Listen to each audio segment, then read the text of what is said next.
কুলচা আর চানা মশলা উত্তর ভারতের খুব প্রসিদ্ধ খাবারের কম্বিনেশন হলেও এখন সমস্ত বাঙালি অনুষ্ঠান বাড়িতেই এই কুলচা এবং চানা মশলা তাদের জায়গা করে নিয়েছে। তো আজকে একদম বাঙালি অনুষ্ঠান বাড়ির মতোই চানা মশলা আর তার সাথে আলু কুলচার রেসিপি আপনাদের সাথে শেয়ার করব। নমস্কার বন্ধুরা, মেঘার সাথে বাঙালিয়ানার আরো একটি নতুন পর্বে আপনাদের সবাইকে স্বাগত। আশা করি আপনারা সবাই খুব ভালো আছেন এবং সুস্থ আছেন। তো প্রথমেই আমি চানা মশলাটা তৈরি করে নেব। 250 গ্রাম কাবুলি ছোলা নিয়ে সারা রাত আমি জলে ভিজিয়ে রেখেছিলাম। সকালবেলা ছোলাটা আর একবার ধুয়ে নিয়ে এটাকে প্রেসার কুকারে ঢেলে দিচ্ছি। ছোলাটা সেদ্ধ করার জন্য পরিষ্কার জল ব্যবহার করব। তো ছোলা সেদ্ধ করার সময় এর মধ্যে দিয়ে দিচ্ছি 1 টেবিল চামচ মতো নুন, দিয়ে দিচ্ছি জাস্ট 1 পিঞ্চ মতো বেকিং সোডা বা খাওয়ার সোডা। এটা ছোলাটাকে খুব সুন্দর সফট করবে আর তাড়াতাড়ি সেদ্ধ হতে সাহায্য করবে। এর সাথে দিলাম কয়েকটা গোটা গোলমরিচ, একটা বড় এলাচ, ছোট্ট এক টুকরো জয়িত্রী, মানে একটা জয়িত্রীর ফুলের 5 ভাগের 1 ভাগ এখানে ব্যবহার করেছি। 2টো ছোট এলাচ নিয়েছি, 4টে লবঙ্গ, 3 টুকরো মতো দারচিনি আর 2টো তেজপাতা দিয়ে দেব। সাথেই দিয়ে দেব পর্যাপ্ত পরিমাণে জল। ছোলাটা ডুবে থাকবে সেই রকম পরিমাণে জল দিতে হবে। এরপর প্রেসার কুকারটা গ্যাসে বসিয়ে প্রেসার কুকারের ঢাকনা বন্ধ করে দিয়ে হাই ফ্লেমে 4 থেকে 5টা হুইসেল দিয়ে ছোলাটা সেদ্ধ করে নিতে হবে।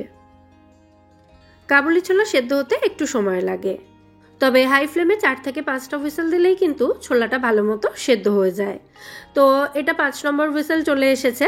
এবার প্রেসার কুকারটা আমি গ্যাস থেকে সরিয়ে একটা কড়াই বসিয়ে দেব বাকি রান্নাটা করার জন্য।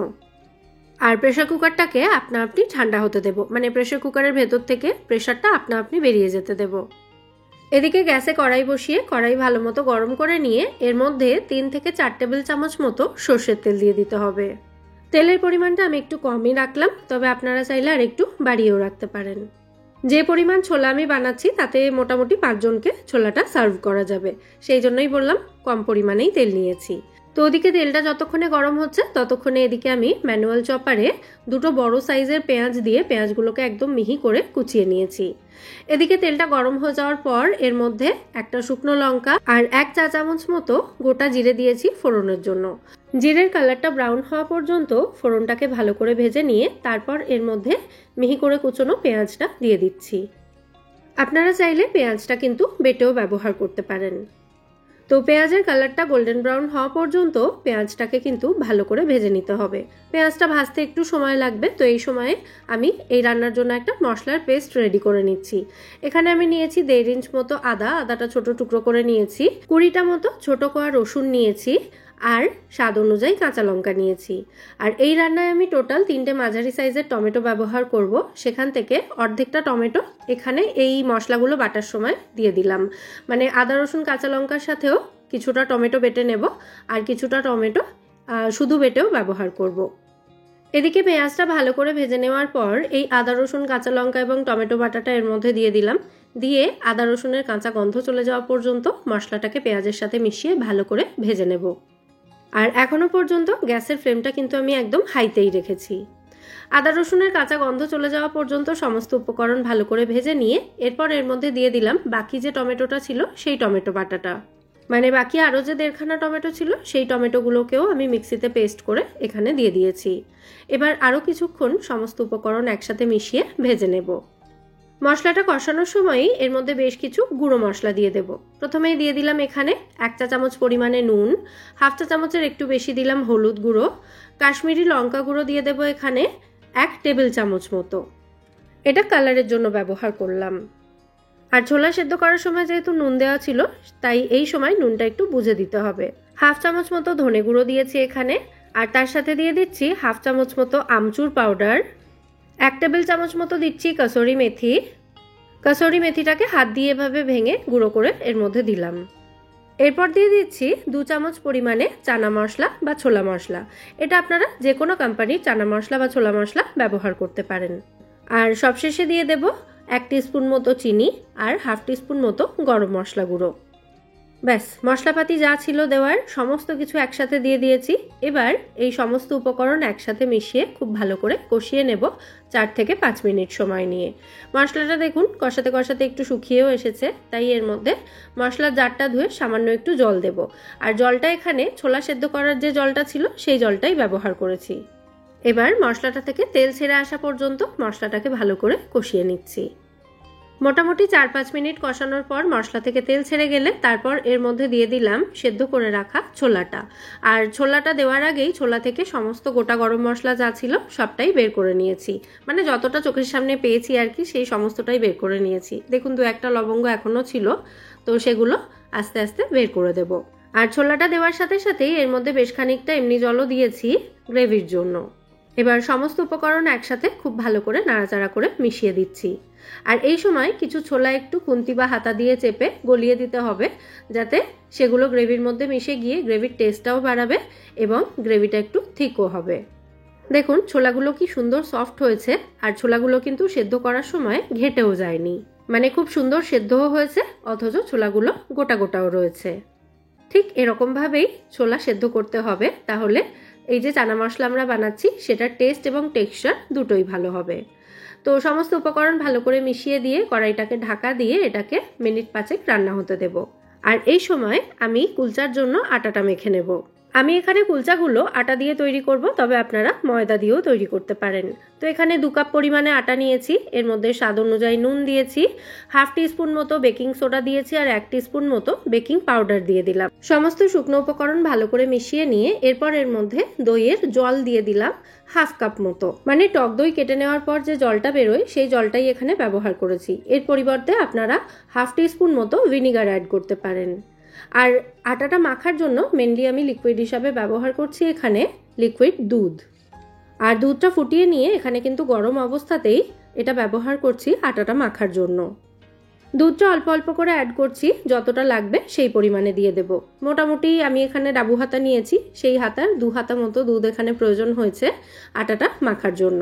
আর সবশেষে এর মধ্যে জাস্ট 1 টিস্পুন মতো সাদা তেল নিয়ে আবারও ভালো করে আটাটাকে মেখে নিচ্ছি। একদম সফট একটা ডো আমাদের এখানে রেডি করতে হবে। তো আটার ডোটা রেডি করার পর আমি এর থেকে 2টো লেচি কেটে নিলাম। আমি অ্যাকচুয়ালি এগুলো বানাচ্ছিলাম হাজব্যান্ডের অফিস যাওয়ার আগেই, ওনাকে অফিসের লাঞ্চেও এগুলোই প্যাক করে দিয়েছিলাম, তো ওনার জন্যই 2টো লেচি কেটে নিলাম প্লেন কুলচা তৈরি করে দেওয়ার জন্য। এদিকে মিনিট 5 রান্না করার পর আমাদের চানা মশলাও এখানে অলমোস্ট রেডি হয়ে গেছে। সমস্ত কিছু এতে আগে থেকেই দেওয়া রয়েছে, তাই আর কোনো মশলা দেওয়ার দরকার নেই। নামানোর আগে জাস্ট সামান্য একটু ধনেপাতা কুচি ছড়িয়ে নামিয়ে নেব। আপনারা অবশ্যই নামানোর আগে একটু চেক করে নেবেন নুনের পরিমাণটা ঠিক আছে কিনা। তো এখানে দেখুন সবশেষে বেশ খানিকটা ধনেপাতা কুচি আমি ছড়িয়ে দিলাম, দিয়ে ভালো করে মিশিয়ে নেব। আর ধনেপাতা কুচিটা কিন্তু স্কিপ করবেন না, এটা অবশ্যই দেবেন, এটাতে ভীষণ ভালো টেস্ট আসে এই চানা মশলার। তো ফাইনালি আরও একবার সমস্ত উপকরণ ভালো করে মিশিয়ে নিয়ে গ্যাসের ফ্লেমটা অফ করে কড়াইটাকে ঢাকা দিয়ে এটাকে স্ট্যান্ডিং টাইমে রেখে দেবো 5-6 মিনিট মতো। তারপর হাজব্যান্ডের অফিস লাঞ্চের জন্য একটা বক্সে এটা খানিকটা প্যাক করে নিচ্ছি। অফিসের লাঞ্চ বানানোর তাড়াহুড়োতেও কিন্তু এই চানা মশলা আমি তৈরি করে নিয়েছি, তাহলে বুঝতেই পারছেন কতটা কম সময়ে এটা তৈরি হয়ে গেছে। যাই হোক, এদিকে পুর ছাড়া 2টো কুলচা বানালাম, বানিয়ে ওপর থেকে এভাবে বাটার দিয়ে প্যাক করে ওনাকে অফিসের জন্য দিয়ে দেব। আর এরপর আপনাদের সাথে শেয়ার করব আলু কুলচার রেসিপি। আলু কুলচার পুর বানানোর জন্য আমি আলু সেদ্ধ করে নিয়েছি। আলুটা আমি মাইক্রোওয়েভ ওভেনে সেদ্ধ করেছি। যে কোনো পুর ভরা পরোটা, রুটি এগুলোর জন্য আলু সেদ্ধ করলে আমি সেটা মাইক্রোওয়েভে করাটাই প্রেফার করি, তাতে আলুগুলো একদম শুকনো থাকে, মানে একটুও জল থাকে না আলুর মধ্যে, আর পুরটা কিন্তু খুব ভালোভাবে তৈরি করা যায়। তবে আপনারা গ্যাসেই আলুটা সেদ্ধ করে নিতে পারেন। তো সেদ্ধ আলুটাকে হাত দিয়ে ম্যাশ করে নেওয়ার পর এর মধ্যে স্বাদ অনুযায়ী নুন, একটু ভাজা মশলার গুঁড়ো দিয়ে দিলাম 1/2 টিস্পুন মতো, আর তার সাথে একটু ধনেপাতা এবং কাঁচা লঙ্কা কুচিও দিয়ে দিলাম। আপনারা চাইলে একটু পেঁয়াজ কুচিও অ্যাড করতে পারেন। তো আবারও সমস্ত উপকরণ ভালো করে মিশিয়ে নিয়ে তারপর সামান্য কয়েক ড্রপ মতো লেবুর রস দিয়ে দিলেই আমাদের কুলচার পুর এখানে একেবারে রেডি হয়ে যাবে। দেখুন, জাস্ট সামান্য কয়েক ফোঁটা লেবুর রস দিলাম। তারপর আবারও সমস্ত উপকরণ খুব ভালো করে মিশিয়ে নিচ্ছি এবং আমাদের কুলচার পুর কিন্তু এখানে একেবারে রেডি হয়ে গেছে। এবার কুলচাগুলো তৈরি করে দেখাবো। কুলচার জন্য আটাটা তো আমি সকালেই মেখে রেডি করে নিয়েছিলাম, তো বেশ খানিকক্ষণ এটাকে রেস্টে রেখেছিলাম, মোটামুটি 3-4 ঘন্টা মতো। এখন দেখুন ডোটা কিন্তু অনেকটাই ফুলে গেছে। এটা মোটামুটি 15-20 মিনিট মতো রেখেই কিন্তু কুলচা বানানো যায়, তবে বেশিক্ষণ রাখলে এরকম এয়ার পকেটস অনেক বেশি পরিমাণে তৈরি হবে, মানে আটাটা অনেক বেশি পরিমাণে ফুলবে। তো আটার ডোটাকে আরও একবার হালকা হাতে মেখে নিয়ে এর মধ্যে থেকে ছোট ছোট করে লেচি কেটে নেব। মানে লুচির মতো অত ছোটও লেচি হবে না, আবার রুটির মতো বড়ও হবে না, মাঝামাঝি শেপের একটা মানে মাঝামাঝি সাইজের একটা লেচি কেটে নিতে হবে। তো একটা লেচি হাতের মধ্যে নিয়ে লেচিটাকে দিয়ে এরকম একটা বাটির মতো শেপ তৈরি করে নিতে হবে। হাতে যদি স্টিক করে একটু শুকনো আটা হাতে লাগিয়ে নেবেন। তো এরপরে এই বাটির মধ্যে দিয়ে দিতে হবে আলুর পুরটা। মোটামুটি 1 চামচের একটু বেশি পরিমাণে পুর এখানে আমি দিয়ে দিলাম। দিয়ে চারিদিক থেকে এই মুখটাকে ভালো করে সিল করে দিতে হবে। মুখটা ভালো করে সিল করে দিলেই কিন্তু এটা আর ফেটে যাওয়ার সম্ভাবনা থাকবে না। তো এটাকে আবারও আমি গোল করে নিয়েছি হাতের মধ্যে দিয়ে, তারপর একটু শুকনো আটার সাহায্যে এটাকে বেলে নেব। গোল বা ওভাল শেপে অথবা ত্রিকোণ শেপেও আপনারা কিন্তু এই কুলচা বেলে নিতে পারেন। আটাটা যদি একটু সফট করে মাখা হয় তাহলে কুলচাগুলো বেলার সময় কিন্তু ফেটে যাবে না। তো বেলা হয়ে গেলে ওপর থেকে একটু কালো তিল এবং একটু ধনেপাতা কুচি এভাবে ছড়িয়ে দিয়েছি, দিয়ে এটাকে আবারও ভালো করে বেলে নিলাম। তাহলেই ধনেপাতা কুচি এবং কালো তিলটা এই কুলচার মধ্যে ভালো মতো স্টিক হয়ে গেছে। তো একই রকমভাবে সমস্ত কুলচাগুলো বেলে রেডি করে নিতে হবে। আর আজকে এই কুলচাগুলো আমি বানাবো প্রেশার কুকারে। আপনারা চাইলে নর্মাল রুটি পরোটার মতো তাওয়াতেও সেঁকে নিতে পারেন, সেটাতেও কোনো অসুবিধা নেই। তবে আমি এটাকে আজকে প্রেশার কুকারে সেঁকে দেখিয়ে দিচ্ছি। প্রথমে যে সাইডটাতে তিল এবং ধনেপাতা লাগানো হয়েছিল কুলচার, ঠিক তার উল্টো দিকটাতে একটু জল লাগিয়ে নিলাম। আর প্রেশার কুকারটাকে মোটামুটি মিনিট 5 আগে থেকে এভাবে উল্টে গ্যাসের ওপরে রেখে ভালো করে আমি গরম করে নিয়েছি। প্রেশার কুকারটা যেহেতু ভীষণ গরম, তাই খুব সাবধানে কাজটা করতে হবে। তো প্রেশার কুকারটাকে আগে বুঝে নেবেন কোন দিক থেকে রাখলে আপনার এর মধ্যে দিতে সুবিধা হবে, সেইভাবে কুলচাটাকে এই প্রেশার কুকারের সাইডটাতে দিয়ে দিতে হবে। একই রকমভাবে বাকি কুলচাগুলো আমাদের প্রেশার কুকারের মধ্যে দিয়ে দিতে হবে। আমি এখানে 5 লিটারের প্রেশার কুকার ব্যবহার করেছি, এতে একসঙ্গে 3টে বা 4টে কুলচা রেডি করা যাবে। দেখুন খুব ইজিলি, কিন্তু মানে প্রথমটাতে হয়তো একটু অসুবিধা হবে, তারপরেরগুলো কিন্তু খুব ইজিলি প্রেশার কুকারের মধ্যে দিয়ে দেওয়া যাবে। যে কোনো কাজে এক্সপিরিয়েন্স তো অবশ্যই ম্যাটার করে। তো প্রথমটাতে একটু ভুল হলেও পরেরগুলোতে কিন্তু দেখবেন আর ভুল হচ্ছে না। খুব সহজেই কুলচাগুলো প্রেশার কুকারের মধ্যে এভাবে সাবধানে দিয়ে দেওয়া যাবে। তো আমি এখানে 3টে কুলচা একসঙ্গে সেঁকে নিচ্ছি। প্রেশার কুকারের মধ্যে কুলচাগুলো দিয়ে দেওয়ার পর প্রেশার কুকারটাকে উল্টিয়ে এটাকে আগুনের ওপরে রেখে দিতে হবে। মানে যেরকমভাবে প্রেশার কুকারটা গরম করেছিলাম উল্টিয়ে রেখে, সেভাবেই কিন্তু কুলচাগুলো সেঁকে নিতে হবে। এইভাবে মিনিট 2 রাখবো। তারপর একটা কুলচা যে সাইডে রয়েছে সেই সাইডটাকে একটু হেলিয়ে আগুনের ওপরে রাখবো। দেখুন 2 মিনিটের মধ্যেই কিন্তু কুলচাগুলোতে হালকা একটু মানে ব্রাউনিশ একটা এফেক্ট চলে এসেছে এবং কুলচাগুলো বেশ ফুলতেও শুরু করেছে। তো এভাবে যেদিকে কুলচাগুলো রয়েছে সেরকম একটা দিক এভাবে হেলিয়ে কুলচাগুলো একটু সেঁকে নিতে হবে। আর মাঝে মাঝে এভাবে একটু প্রেশার কুকারটাকে উল্টিয়ে দেখে নেবেন যে কুলচাগুলো ঠিকঠাক মানে সেঁকা হচ্ছে কিনা। তো এখানে দেখুন আমার প্রথম ব্যাচের কুলচাগুলো কিন্তু একেবারে রেডি হয়ে গেছে। একটা একটু বেশি শাঁকা হয়ে গেছে, পুড়ে যায়নি কিন্তু। এরকম একটু বেশি শাঁকা কুলচা খেতে ভালোই লাগে, তবে আপনারা চাইলে আর একটু কমও সেঁকতে পারেন। বাকি যে দুটো রয়েছে কুলচা সেগুলো কিন্তু একদম ঠিকঠাক শাঁকা হয়েছে। তো এগুলোকে একটা খুন্তি দিয়ে এভাবে সাইডটা থেকে ছাড়িয়ে নিতে হবে প্রেশার কুকারের গা থেকে।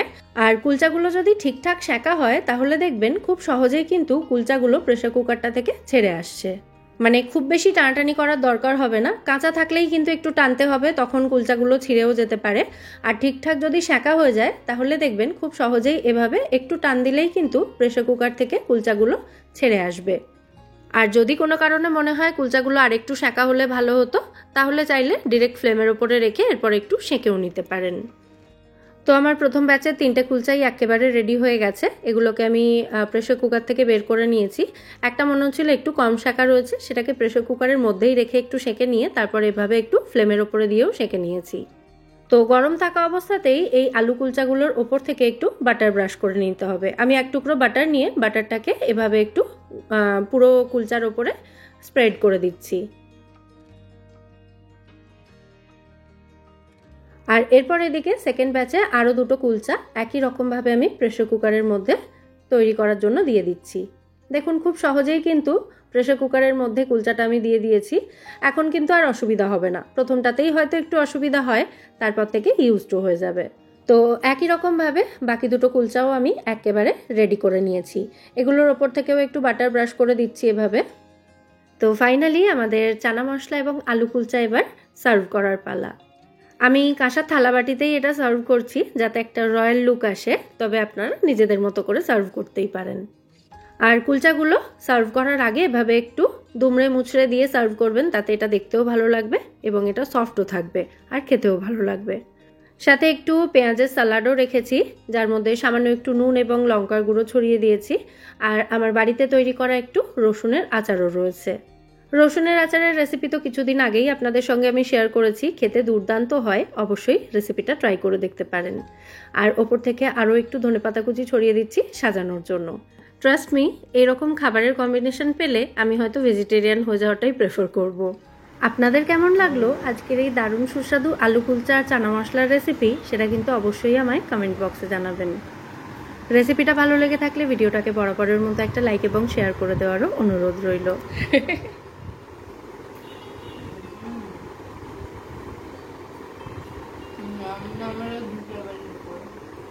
Thank you.